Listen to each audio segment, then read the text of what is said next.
All right. Hello, everyone, and welcome to today's webinar, Faith and Family, Tracing the Religious Roots of Ireland's Past. My name is Kathleen McKenzie, Education and Programming Manager here at American Ancestors, and I will be moderating today's session. This program is brought to you by the Brew Family Learning Center. American Ancestors is a nonprofit organization supported by our members and donors. We provide resources and expertise in nearly all aspects of family history research, and we're pleased to offer such programming for our members and friends around the world. Our presenter today is Senior Genealogist Rhonda R. McClure. Rhonda is a nationally recognized professional genealogist and lecturer. Before joining American Ancestors in 2006, she ran her own genealogical business for 18 years. She was a contributing editor for Heritage Quest magazine, Biography magazine, and was a contributor to the History Channel magazine and American History magazine. In addition to numerous articles, she is also the author of 12 books, including the award-winning Complete Idiot's Guide to Online Genealogy, Finding Your Famous and Infamous Ancestors, and Digitizing Your Family History. She is also the editor of the 6th edition of the Genealogist's Handbook for New England Research. Her areas of expertise are many and include immigration and naturalization, late 19th and early 20th century urban research, missionaries, State Department federal records, New England, the Midwest, Southern, German, Italian, Scottish, Irish, French Canadian, and Atlantic Canadian research. So, whether your ancestors were Catholic or Protestant, understanding the history of religion in Ireland is essential for Irish family history research. Many records useful to family historians were destroyed during the Four Courts fire during the Irish Civil War, and available church records may help to fill in the gaps, providing details of your ancestors' births, marriages, deaths, and more. In this online lecture today, Rhonda will provide an overview of the historical context of the various religious denominations and the role that the church played in your ancestors' lives. Will also discuss religious records available for Irish family history research, covering both Catholic and Protestant records. At any point during today's presentation, please feel free to type your questions into the Q&A panel found at the bottom of your screen. We'll address as many as we can at the end. There's also an optional syllabus available for purchase that accompanies today's webinar, and your purchase helps to support us in creating these free webinars. This presentation is also being recorded and will be available for later viewing on our website and our YouTube channel. So if you missed something on today's first listen, don't worry, you can always go back and review the presentation later. All right, so without further ado, please join me in welcoming Rhonda. Good afternoon, everyone, and thank you for joining us. I love to dig into the hows and whys of a lot of the areas that our ancestors lived through. So we are going to jump off with this by starting with the historical context because I do feel that plays such a important role in the experiences of our Irish ancestors. Now, to be honest, religious history in Ireland could be traced back well before the Anglo-Norman invasion of 1169. However, this seems to be a good year for us to begin our discussion because it is the original coupling of England and Ireland.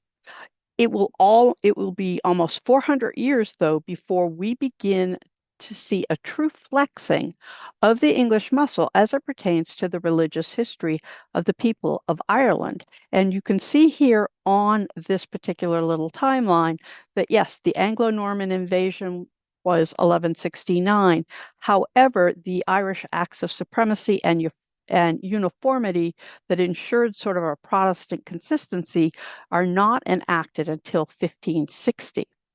Then we have 1607, the flight of the Earls, and that is going to open up things for the colonization of 6 Ulster counties into what we know as the Ulster Plantation and the importation of Presbyterianism.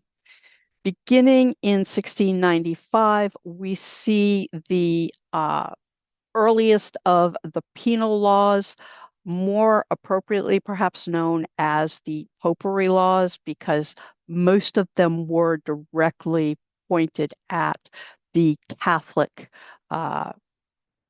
individuals within Ireland.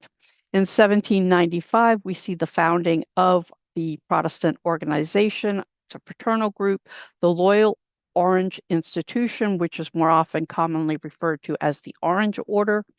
And it's not going to be until 1829 that we are going to see the final emancipation of Catholics in the elimination of the remaining penal laws. So there's some elimination that begins a little by little, but it's not until 1829. So that is over 130 years, basically, that they are going to be held under these penal laws.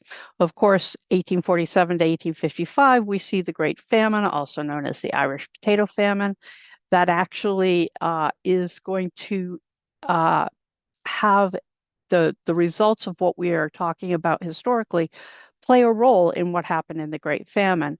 And then I have included the destruction of the Public Record Office in the Four Courts building that took place on 28 June 1922 because it dramatically affects what records we have available. So we're going to start back in the 17th century in Ireland with revolt, confiscation, and plantation.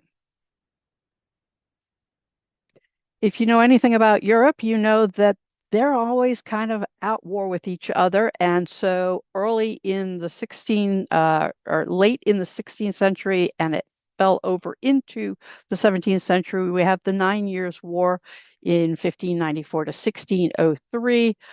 That included Tyrone's Rebellion and the Irish lords versus the English. 1601, we saw the Battle of Kinsale. And then, as I mentioned, in 1607, we see the flight of the Earls, which is going to have a dramatic effect on Ireland as a country. This map here shows the kind of route that the Earls took. They left from Rathmullen and they end up going through Corunna, all as you see along until they ultimately end up in Rome. Once we have the flight after the Earls have left, King James I begins in 1609 to encourage English and Scottish settlers, in large part because he wants to gain control of all of Ireland.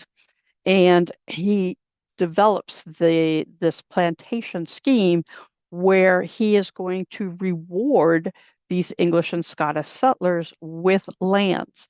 Now, the individuals who are coming from Scotland are doing so primarily from the lowlands of Scotland. And this is important because that is the more Protestant area of Scotland and was predominantly Presbyterian.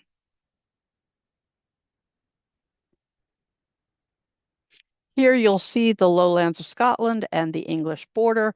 And this particular map is showing you the variety of surnames, Scottish surnames that were prevalent in the lowlands. They are also going to make their way over into Ireland. Now, under the plantation scheme, who got the land? Well, we had what were known as the undertakers. These were the planters. Their role was to bring over English and Scottish tenants, and they actually acquired 73% of the land in Ulster.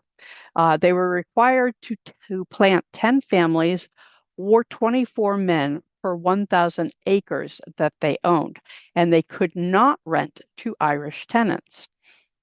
Below the undertakers, we have the soldiers, also known as the servitors and adventurers.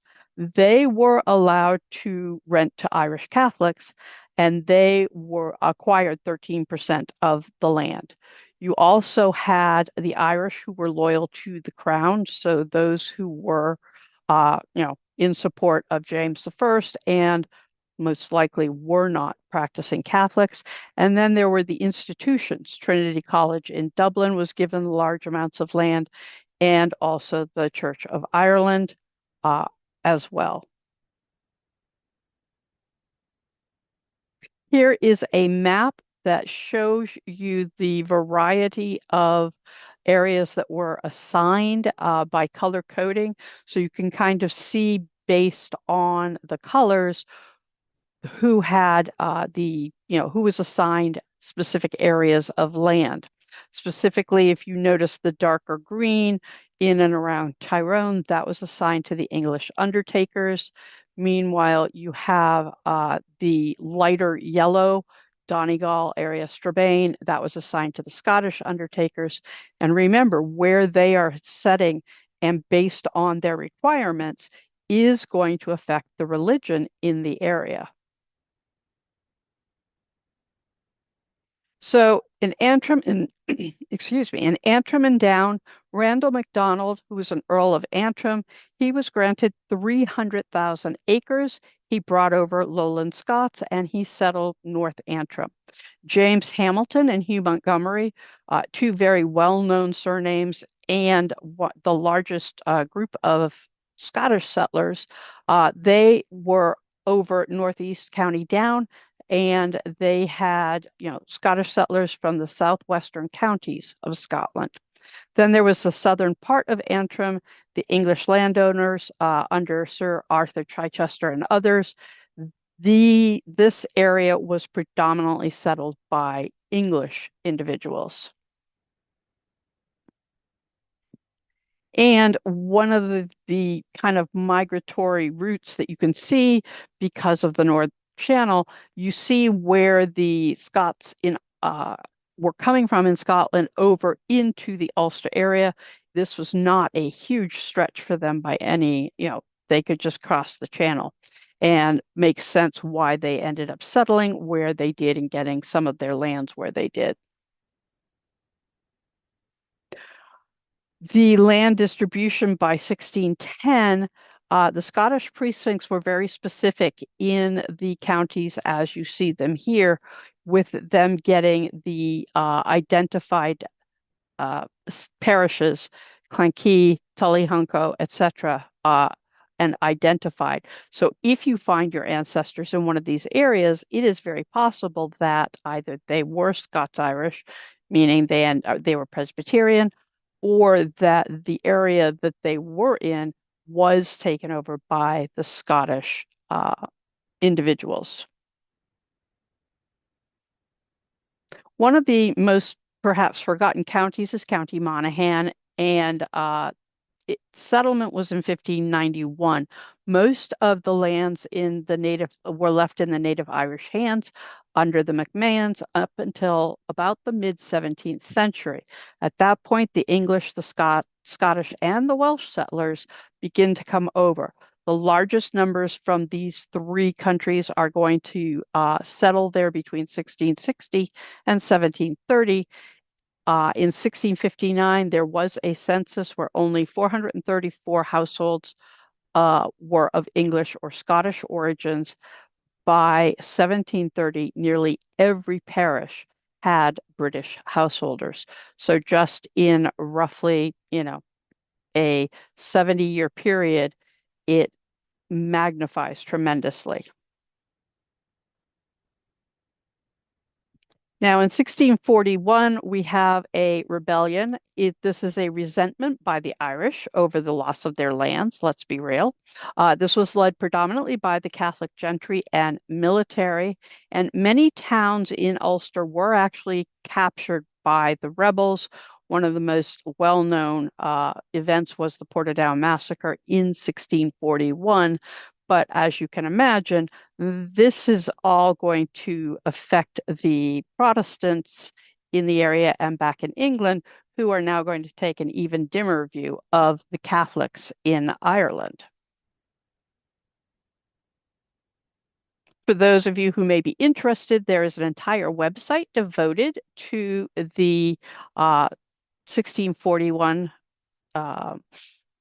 rebellion.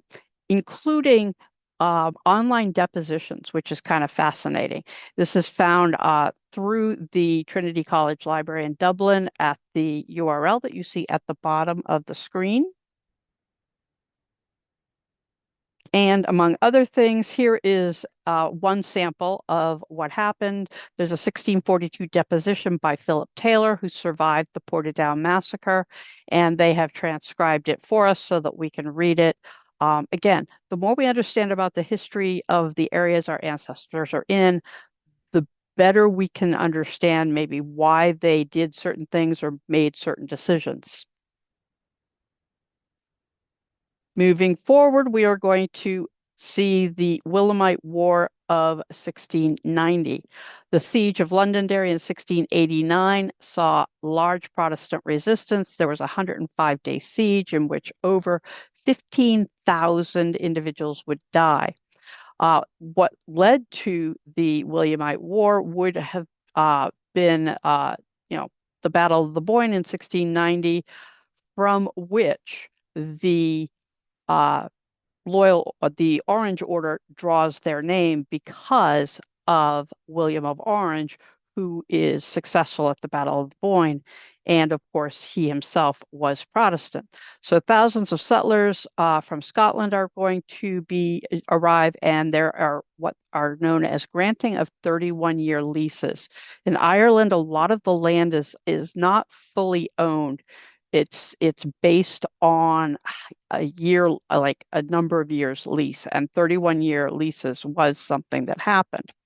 And so as we're seeing this, we are constantly seeing, land ownership play a huge role in this, but it's constantly uh, being augmented by the Protestants trying to keep the Catholics from regaining their country. Now, I mentioned the Loyal Orange Institution. It was founded in September of 1795. It is a Protestant fraternal organization. It celebrates the victory of William of Orange at the Battle of the Boyne, and it does so every year to this year. Lodges exist to this day in Ireland and elsewhere, and in July they celebrate the victory of William of Orange. From the Williamite War, we are going to begin to see the implementation of penal laws. These penal laws that began in 1695 specifically targeted the Catholics in Ireland. In essence, they were designed to try to eliminate Catholicism in Ireland, to completely obliterate it. And land inheritance systems play a role in the penal laws, but because of those penal laws, that system of inheritance is going to play a role in the Great Famine. Perhaps one of the best websites I've found for the penal laws or the suppression of popery is this website here, the Laws in Ireland for the Suppression of Popery. It is through the University of Minnesota, and you have it's under their library collections, and they're arranged in a lot of different ways. So here is the statutes by subject. So if you were specifically interested in things such as weapons or education and how that affected the Catholics in Ireland, you might want to use one of the subjects, and it would pull up the various laws.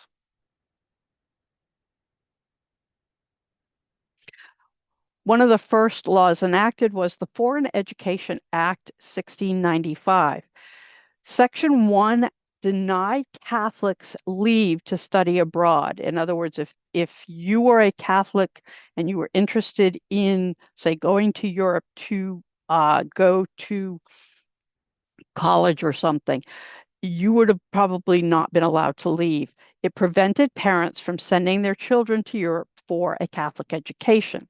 It also denied even the sending of money to support such a person. So if somebody was already over in Europe and they needed money, Section 1 now denied you being able to do this. Section 1. Section 9 actually eliminated Catholic teachers and Catholic-run schools within Ireland itself.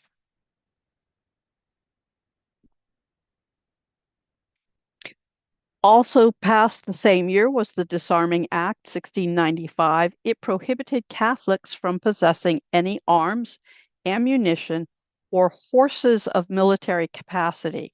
And the determination of whether or not a horse was of military capacity had to do with how much the horse was worth. The a horse worth £5 or more was considered to be, available for military capacity, and therefore Catholics could not own such a horse. They could only own lesser, horses as far as value. So we're talking those that, may or may not have been able to handle the work that was required of them. Apprentices to firearm makers within Ireland were required to take the oath outlined in the English Oaths Act of 1691. Now, anyone refusing to take that oath was assumed to be Catholic. And one of the things about this particular oath and why you were assumed to be Catholic was it outright denied the Pope. And of course, Catholics are not going to take that because to them, the Pope is sacrosanct. So this was a method of ensuring that any apprentices that had anything to do with firearms would not be Catholic because they would not take the oath. And just another way of keeping them from arms and ammunition. Now, the Oaths Act, as I said, in 1691, it had quite a bit more to do with religion than to other things. But one of the big things was the transubstantiation of bread and wine into body and blood. As far as they were concerned, that was, that wasn't a thing. Yes, you could have your sacrament, but it had nothing to do with actual, body and blood. Also, it denied the adoration of the Virgin Mary, and it denied the power of the Pope over the English monarch, which of course was the result of the break when King Henry VIII came into power and did not appreciate the inability to eliminate himself of his wives. Now, this is an extremely simplified highlight of this oath. However, the oaths in this act were written in such a way that Catholics would undoubtedly refuse to swear to them. So anyone who wouldn't swear the oaths was automatically, considered to be Catholic. If that wasn't enough to control things, there was the Banishment Act in 1697. This banished the ordinaries and the clergy associated with the Catholic Church, and it also, those who were banished were required to report to specific seaports around Ireland for removal.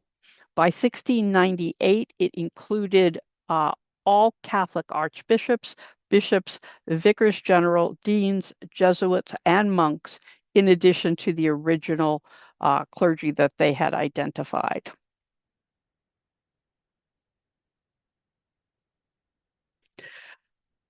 Then in another act that was passed in 1697 was the Prevention of Intermarrying. That is the short version of that title.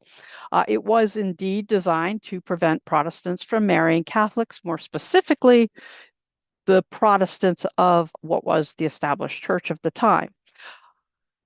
There were some additions made to this act, and in 1726, degraded clergymen and Catholic priests were prevented from marrying in general. And a degraded clergyman was someone who was now being denied their ability to their religious calling. So for whatever reason, they have kind of been stripped of their holy orders from a Catholic standpoint, but it applied to any Protestant clergyman as well.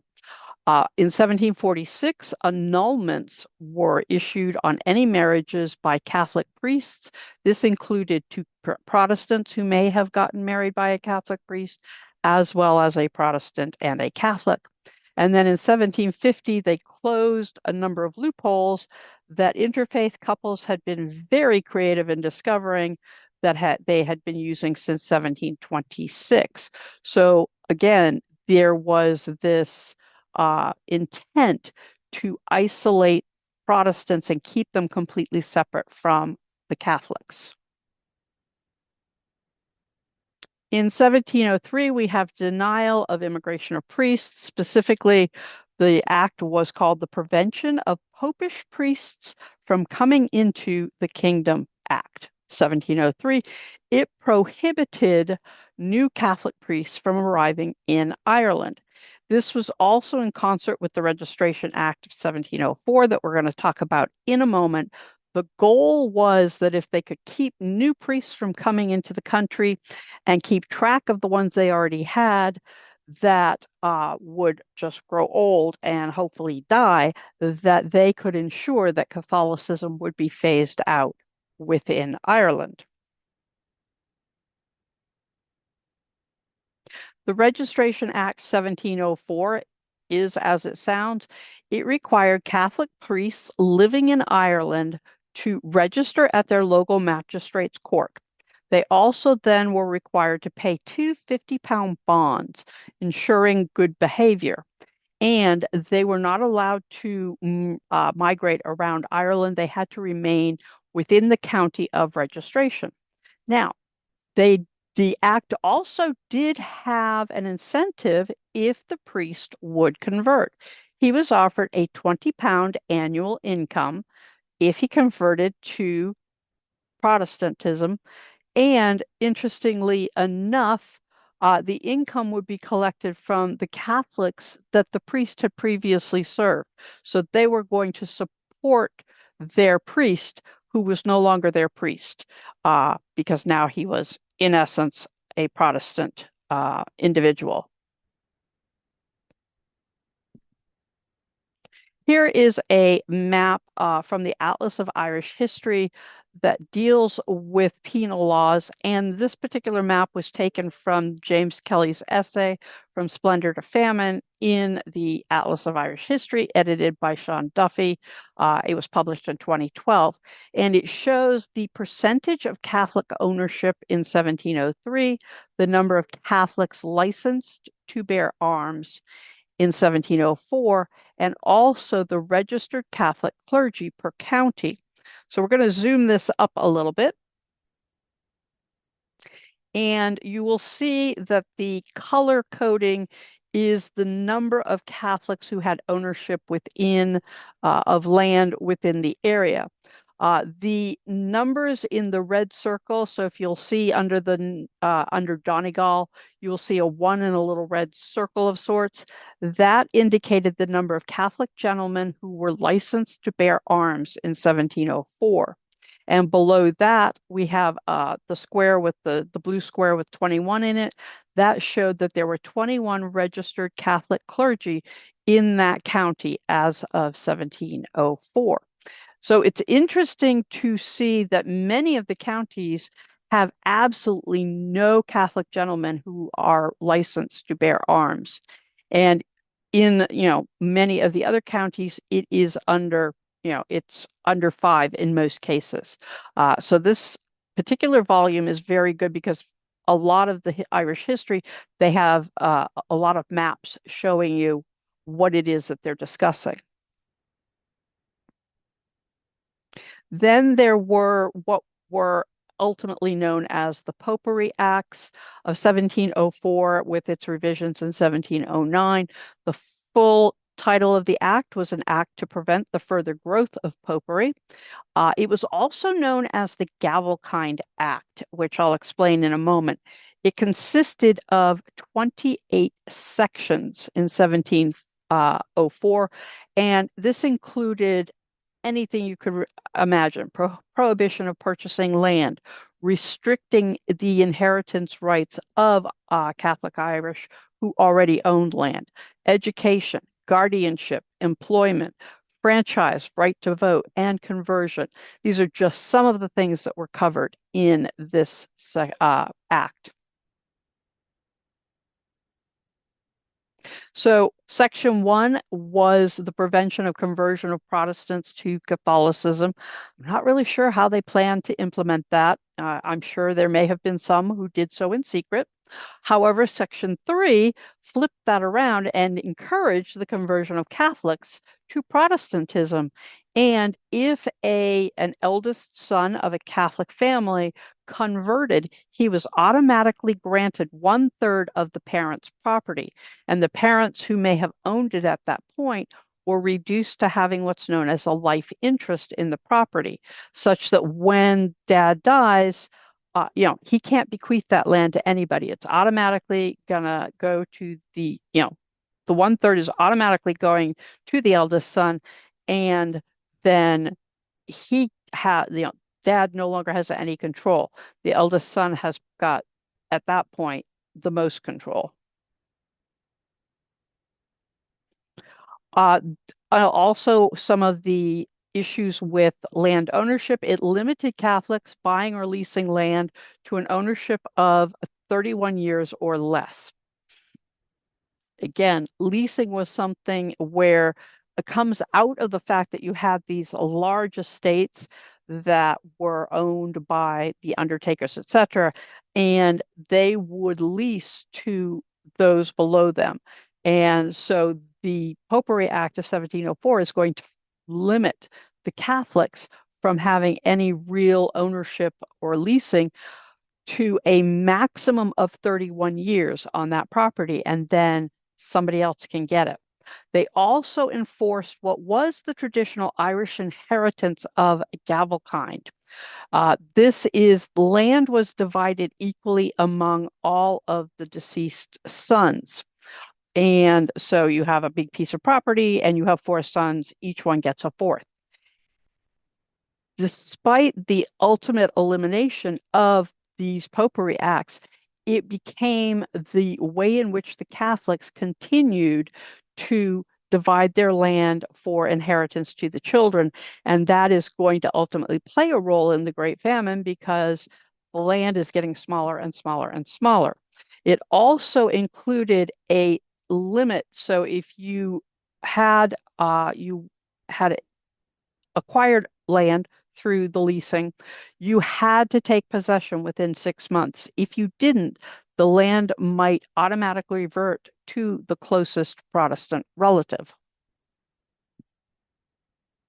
Now, when it comes to English, we are very familiar with the law of primogeniture, which is the oldest son inherits the entire estate, and it continues this way in each generation, oldest son to oldest son to oldest son.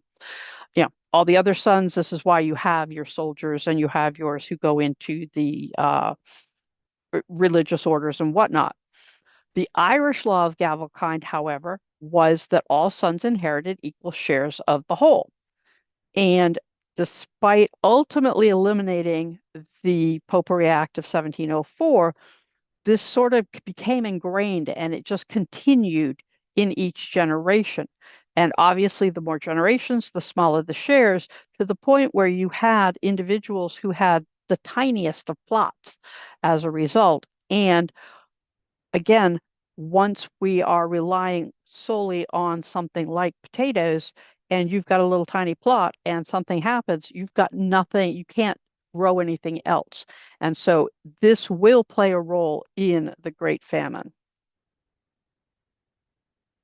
Now, the 1709 kind of changes are going to close loopholes that Catholics had used to continue with land ownership. Let's be real, if you make a rule, people are going to figure out how they can get around it. So the 1709 looked at that. It also required the sacramental test during conversion from Catholicism to Protestantism. So what this meant was you couldn't just come up one day as a Catholic and say, okay, I'm going to be a Protestant now. You actually had to partake of the sacrament of the bread and the wine as given in the established church, which meant that it was taking on a very different um, idea and representation from what Catholics saw during their sacrament. Also, it offered financial rewards for individuals who would report unregistered or banished Catholic clergy and illegal land transactions. So, depending on what you were reporting, basically, the Protestants were encouraged to spy on the Catholics in their area and report this, and you were given financial amounts of money. So we get the penal laws beginning in 1695. By 1758, there is an effort to try to push for Catholic Relief Acts. In other words, the abolition of these penal laws.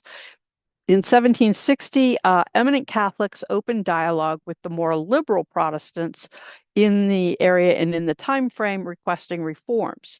Interestingly enough, in 1766, when the Holy See recognizes the Hanoverian dynasty as legitimate, the this kind of cools some of the heat that has been going on because obviously up to that point, the Pope had not really been willing to acknowledge the monarch for Great Britain.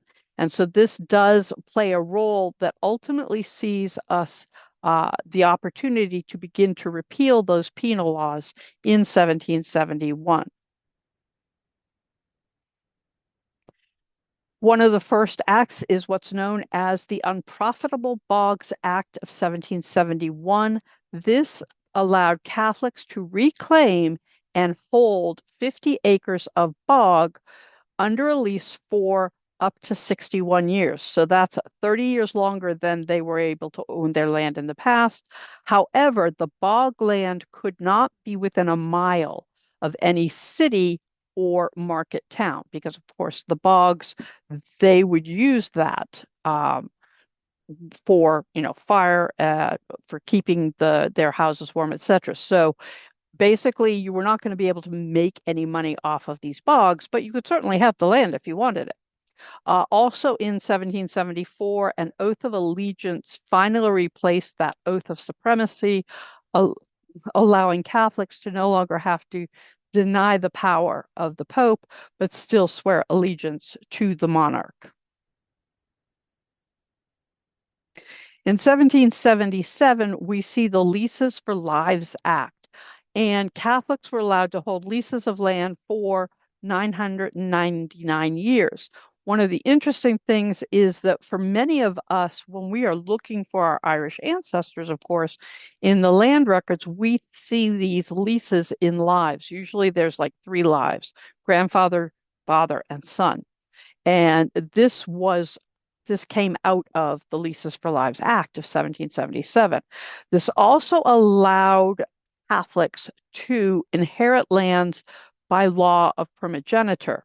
So again, oldest son could now own the land. It did, however, contain an oath of loyalty to the reigning monarch. It also contained an oath of abjuration of the pretender, aka Bonnie Prince Charlie or Charles III. So we're covering all our bases here with this one. One of the biggest Catholic Relief Acts was the Roman Catholic Relief Act, 1793. This granted both parliamentary and municipal franchise. So that meant that the Catholic men could vote for those who were going to sit in parliament as well as in various municipal offices. They were also allowed to be admitted to university and to lower offices. However, they were still excluded from themselves being elected to parliament or the higher offices. In large respect, much of their life now was much freer than it had been in years. And of course, enter the 1798 rebellion. The United Irishmen, who were Protestant, promised that if everybody banded together and they fought for the their freedom from England, that there would be complete civil and religious equality. There would be abolition of the Church of Ireland assessments of tithes, as well as abolition of the Church of Ireland rack rents of Catholics and dissenters. Now, in this time frame, the Church of Ireland was the state-supported church, the established church. And the support came from a variety of tithes and taxes from everybody, regardless of religion, that was then turned over to support these churches. And then there was also the rack rents that punished Catholics and dissenters. It was unjust, and rack rent, if you don't know the term, is for an unjustly excessive rent, usually paid by tenant farmers. And follows, if you're not going to pay, that there's threat of eviction. The United Irishmen also, interestingly enough, during this rebellion, did join with the Catholic offenders, so they could prove to work together. However, of course, as we know, it did not go the way they wanted. There's a great look at Ireland in the 1790s. This book by Jim Smith, Revolution, Counter-Revolution, and Union. Part of the table of contents is here as well.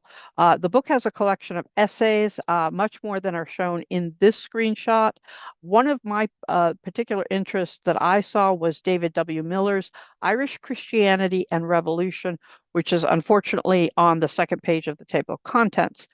This essay, he focuses beyond the specific religious denominations, and he looks at the treatment of religion in Ireland as a whole, along with defining if the rebellion could be considered a revolution.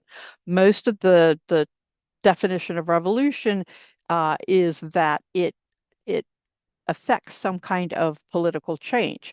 And he suggested that there was political change as a result of this rebellion, thus it could be considered revolution. And the Roman Catholic Relief Act of 1829, also known as the Catholic Emancipation Act of 1829, removed the sacramental tests that had still been required for holding positions of parliament and other high offices, thus allowing Catholics to finally be elected and serve in these areas. And this was in part the result of the election of Daniel O'Connell, a Catholic in 1828. He was not going to be able to serve if he had to take that sacramental test. And another map taken from the James Kelly From Splendor to Famine essay in Atlas of Irish History. This particular map shows us the Catholic rents between 1824 and 25 with by color, and then up in the upper right there is statistics by province as to the amount of pounds that were being collected. Then we also have identifying information about liberal electoral clubs between 1826 and 30. Towns in it were represented with black dots in a circle, meaning that Catholics were also being elected. And then we have the counties in the red dots where things were a little more liberal and understanding. Now, all of that history plays a role in the religious denominations we're about to talk about. And as we see in the Four Courts fire, ultimately is going to destroy some of our valuable records. Now, within the plantations of Ireland, between the 16th and 17th centuries, what we're seeing here is a better understanding by province within Ireland of what is happening and who's got what. And this plays an important role because while many times we think just of the province of Ulster, in large part because of everything that's happened to it, the understanding of who was where is very important. So yes, we have the orange that was the plantation that was established under James I, but you'll notice that that yellow that's up in mostly Ulster, goes much further down into the Leinster province. And we've also got some unplanted areas. We have Scots immigrants who are the yellow that we see over right against the North Channel, which totally makes sense. There is also something that was known as the English Pale, and that is the red in the kind of the center right, and that ultimately expands into what you see as the orange area. So this was all settled by the English settlers, and they begin to expand. Again, we've got a lot of different people and a lot of different beliefs all trying to fit on this in this one, country. Now, the religious geography in 1732/3, at least 73% were Roman Catholic, and in certain of the areas that could be up to 79%. Protestants were more prevalent in town rather than in the countrysides.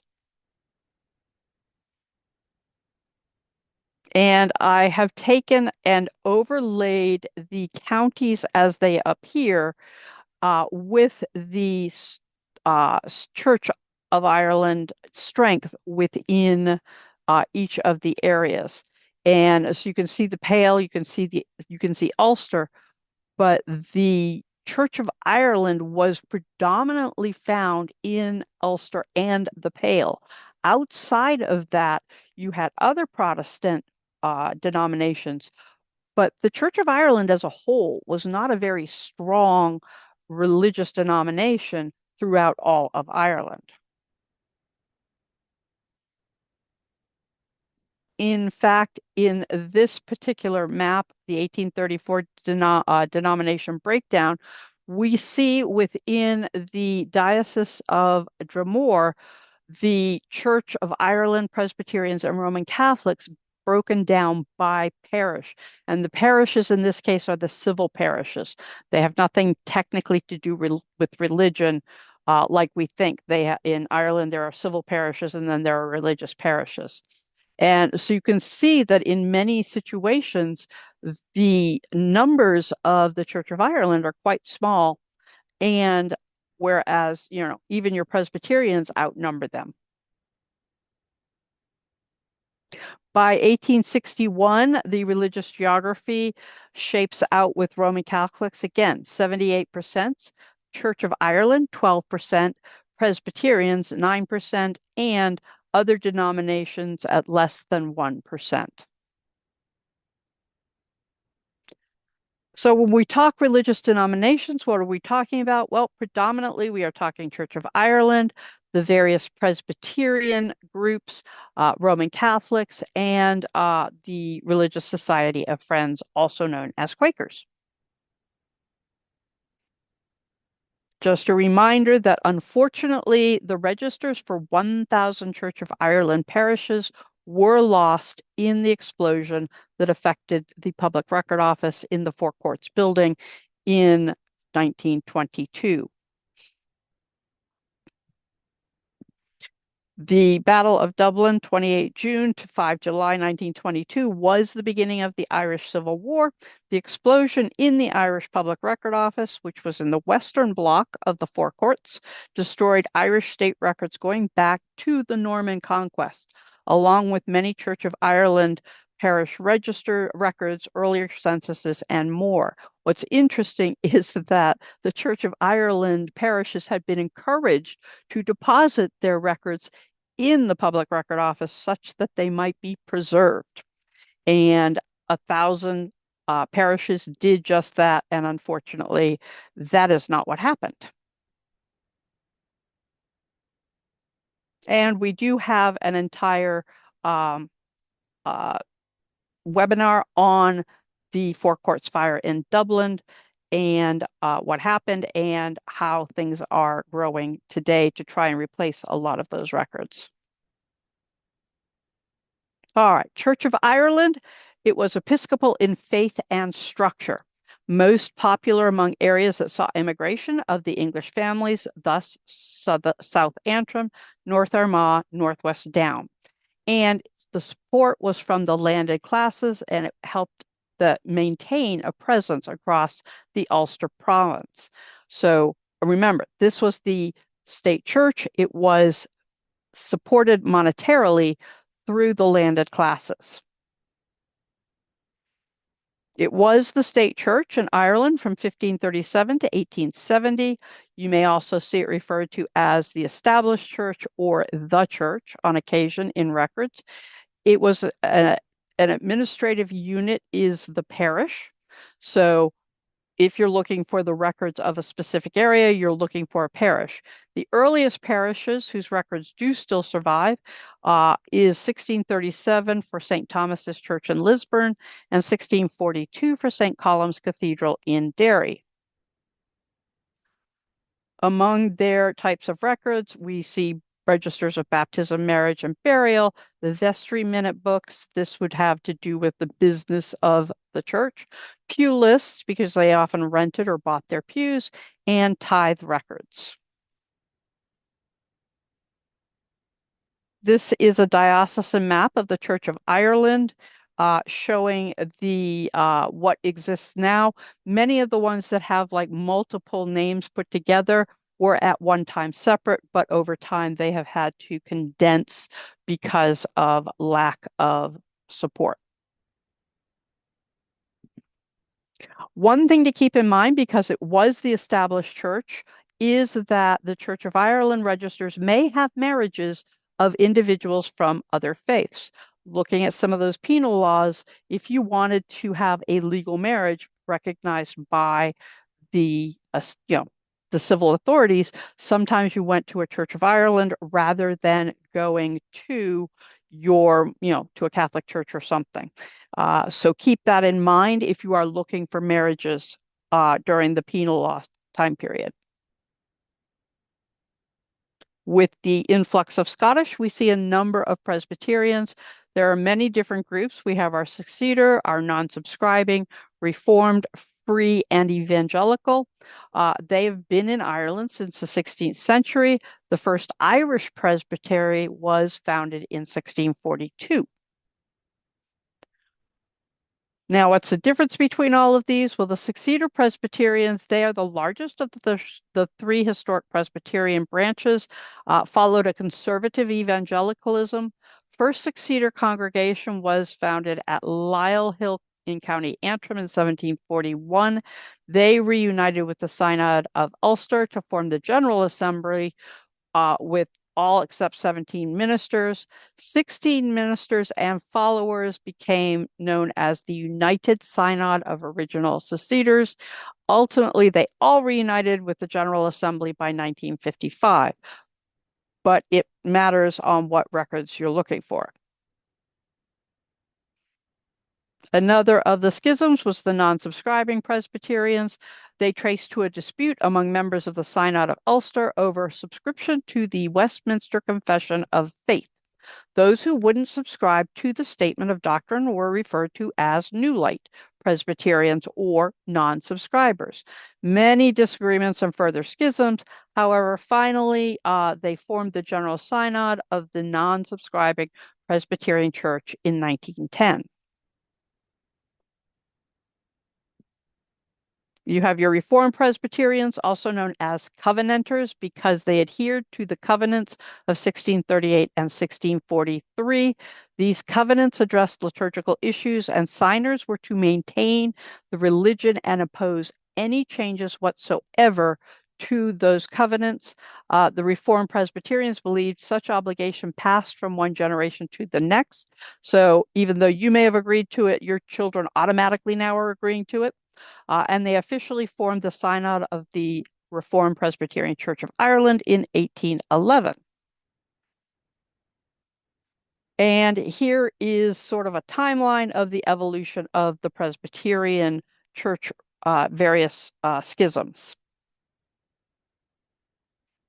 They also have registers of baptism, marriage, and burial, session books. These are their business kind of records. Not just money, but also if somebody had done something wrong, they would be brought up to plead their case in the session books. There were visiting books where the clergy would visit their constituents, and then there are communicant lists as well. For the Roman Catholics, unfortunately, very few of the Catholic registers date back to before the 1820s. Not surprisingly, this has a lot to do with the penal laws that were going on. Catholic parishes seldom follow the boundaries of civil or Church of Ireland parishes. They may be arranged separately for each sacrament. So, in other words, your books there may be baptism, there may be marriage, and there may be burial. Funerals don't usually give ages, but they at least supply names and the dates of the burial. And here shows a map of the Roman Catholic diocese that exist presently. And they have their registers of baptism, marriage, and death. They have dispensations, which are ways in which individuals maybe who are getting married could get around certain things. So if like there were supposed to be the bands, they might skip those if the bride is already pregnant, etc. There are convert rolls, and there are the visitation books as well. The Quakers were founded in 1654 in Lurgan in County Armagh. They are particularly strong in areas with significant English settlers, the Lagan Valley, North Armagh. This makes sense because, of course, the Quaker faith comes out of England. And among some of you kind of want Quakers because they have some of the best record keeping of any of the various denominations. Among their items, they have registers that will include births, marriage, and death information, but they do not necessarily have a register just of births. It's more of like a list of members with their details. They have removals showing that somebody is leaving one meeting to go to another. They have meeting minutes, and they have something known as disownments, where somebody is basically disowned or kicked out of the meeting and the religion for not following the rules. Of course, there are some other denominations in and around the time period we generally are researching. This includes the Methodists, the Moravians, and the Huguenots. The Methodists trace to the preachings of John Wesley and his brother Charles. John Wesley visited Ulster in 1756. His final visit in 1789, it was estimated that more than 14,000 people were now associated with the faith. Majority of the followers had come from the established church, aka the Church of Ireland, and may have returned to that religious parish for sacramental rites. Again, not all the penal laws were designed for the Catholics, but they applied to any Protestant faith that was non-Church of Ireland. The Moravians originated in what is today the Czech Republic or Czechia. They were introduced to Ireland in the mid-1700s, formerly known as the Unitas Fratrum or Unity of the Brethren. Excellent record keepers. Most successful community was found at Gracehill in County Antrim. So religion in Ireland is deep and convoluted. Descent plays a role in many aspects of Ireland's history. The better you understand the religious history, the more you may accomplish in your research. And penal laws had a huge effect on many aspects of the lives of Catholics, certainly, but also to some extent on Presbyterians and other dissenting religious Protestant denominations.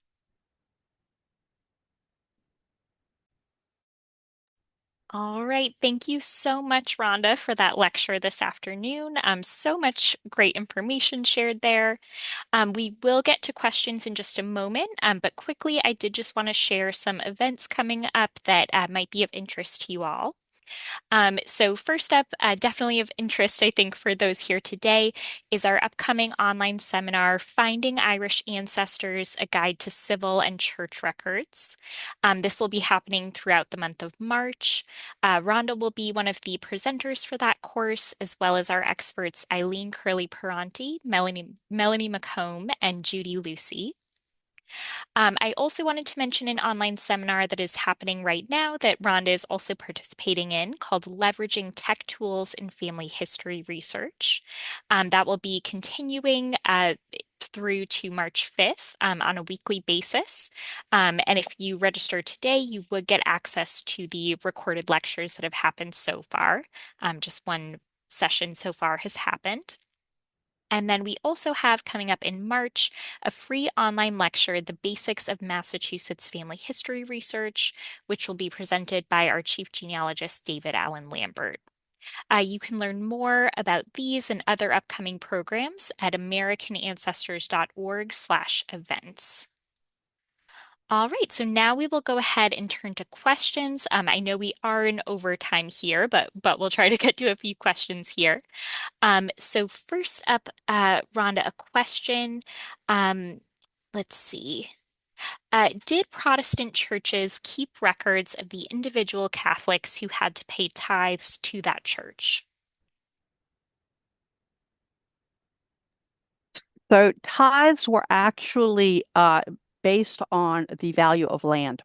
And so you will have certain tithe books. The ones that survive, unfortunately, are predominantly in the from like 1825 to about 1833. That is the ones that offer, and they'll show you who is actually the occupier of the land and who holds the lease of the land, and then what the land was rated. So how many acres there were and the rating of it. Was it, good farmland, bogland, etc.? Because that all carried different rates to it. And those books do exist and survive. They are available on ancestry.com as well as the Library of Ireland site as well. Great. Then we also received a question about the French Huguenots who fled to Northern Ireland. Wondering if you could chat a little bit more about how they kind of fit into this religious history. So of course they are Protestants who are being in kind of a flip in France. They are being persecuted for being Protestants as opposed to being Catholics in Ireland, to the point of like being, killed and imprisoned, etc. So they flee after the revocation of the Edict of Nantes. They go to a variety of places, including areas of England and Ireland. And of course, they tended to stay together. They were not Church of Ireland. They usually were of what we would consider to be one of the dissenting Protestant groups. So there are things that they may have been affected by with some of the penal laws as to marriage, etc. Usually you will find that they did tend to have their own churches because many of them spoke French as opposed to the language of the area. So look for those types of resources when you are looking. And ideally, what you want to do is look for histories of the Huguenot immigration to get a sense of where they settled, because they tended to settle in some specific places, including Dublin. Okay, great. Thank you. Then a question, did everyone have to pay tithes or was it just the Catholics? So tithing was everybody, as far as, all land was, regardless of your denomination, was valued and was taxed. And, you know, not surprisingly, the Catholics, obviously, because there were more of them, objected to this. But you also had, as we saw in the 1798 rebellion, you had those other Protestants, the non-Church of Ireland Protestants, who were not happy with the situation of having to support a religious denomination that they did not believe in. Thank you. Then a question, if two people of different religions married, would it be more likely for the wife to adopt her husband's religion? Generally, marriages would have taken place in the parish of the bride. And so in some situations, I have seen where it is the wife's religion that seems to be the paramount. I mean, I have not done a study of this, but of the few situations where I've come across this, both in America and elsewhere, they tend to uh, at least start out with the religion of, the bride. Of course, depending on who's the Catholic, that may alter because the Catholics would not have allowed a marriage if the children weren't going to be brought up Catholic. Okay, thank you. Then a question here. I have Palatine ancestors in Tipperary in the early 1800s. I believe they were displaced from Germany. How might I find out about Palatines in Ireland? So the Palatines were from what was known as the Palatinate in Germany, and they were Protestant and were experiencing this, not the the death threats and the horridness of what was going on in France, but they were being persecuted in their country. And so they also were looking for areas where they could follow their Protestant faiths. And so, yes, you will see them ending up in similar places that you see the Huguenots going to, and ultimately many of them coming over to America. Okay, thank you. Um, Then let's see here. Would migration from England, and this person's looking specifically at Herefordshire to County Cork in the late 1500s, do you think that would be related to resettlement or for perhaps religious reasons? It could possibly have something to do with military reasons. It's hard to say.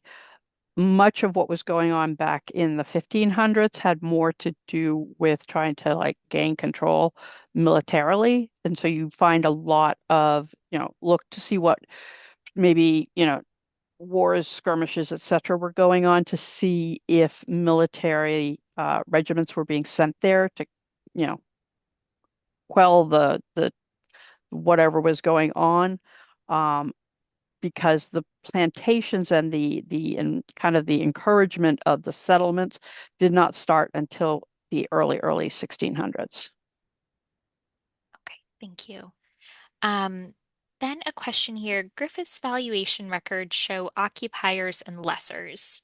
How did so many Irish people become occupiers and so many British become lessers? And I guess I'll add to that, does it kind of fit into this religious history that you've discussed today? It pretty much does. Yes. So keep in mind that going back to that plantation thing, which is why I spent so much time on that, and the encouragement of the English settlers, remember, they're being given tons of land. They may not even live there, but they've got the land. In fact, that was one of the biggest issues with people who were living on the plantations was the absenteeism of their English landlords, who really didn't seem to care about how things were on the plantation. So you very often will see either Scottish or English surnames for the lessers because they are in many cases, the intermediary. So if you're not seeing something like an earl or somebody who owns like hundreds of thousands of acres, but somebody else, you have the English who are being allowed to enter into these ownership contracts for much longer than the Catholics are. And then you have in certain areas where they could rent to the Irish Catholics. Remember, just because you have an Irish person who is the occupier, they're not all Catholic. But we did kind of discuss that in the early part where I was talking about the different levels of those plantation ownerships between and who they could offer land to. And that does play a role because from the dawn of time, practically, from the plantation's earliest years, there was this ongoing, idea that we are going to subject these individuals and prevent them. And so there were always the poorer of the group. And, many of those who were occupiers may have, by that point, of course, we've had the Catholic Relief Act, so they can rent to them, but they are now really hurting. They have struggled for so long that when you find them on Griffith's valuation, the best they can do is to pay rent to somebody who has the actual lease. Okay, thank you. We'll try to squeeze in a couple more questions here. I know we're in overtime, but let's see here. Another question. Can you assume that someone with a surname English or Inglis is a settler from England? And can one assume that they were not Catholic at that point in time? So actually, the Inglis, Inglis, is a Scottish spelling for Ingalls. And so you may be looking at Scottish immigration, um, as well as potentially an anglicizing of that name to English. So you can't assume anything. You could look to, whenever you're researching in Ireland, religion is everything. That is probably going to give you your biggest answer to where you might look next. Okay, thank you. Another question here. A Presbyterian Irish ancestor emigrated to Maryland circa 1800. A family story said part of why the family left was that he was prevented from serving in his previous position in Parliament. I haven't been able to find him in newspapers. Any suggestions for pursuing the Parliament connection? So I would, and it would depend on which parliament he was supposed to have served in. Irish parliament comes and goes, but I would look at the government records in general. If you have an idea of, you said he was Presbyterian, so he's probably somewhere north of like the center of Ireland. I would probably look into um, maybe records from Prony that are government specific. Okay, thank you. Um, then a question here. I had read about English Catholics migrating to Ireland for religious purposes. Seems that they would be going into the fire. Have you heard of this or seen any evidence of this? I have not done a lot of research. It makes sense because they are seeing, at least initially, that the country is predominantly is predominantly Catholic, and so the thinking would be, well, I'll be at least among my people, and then unfortunately, yeah, it's sort of out of the frying pan into the fire. Because remember, in England, they're not loving the Catholics at all either. And so they are imposing their own rules.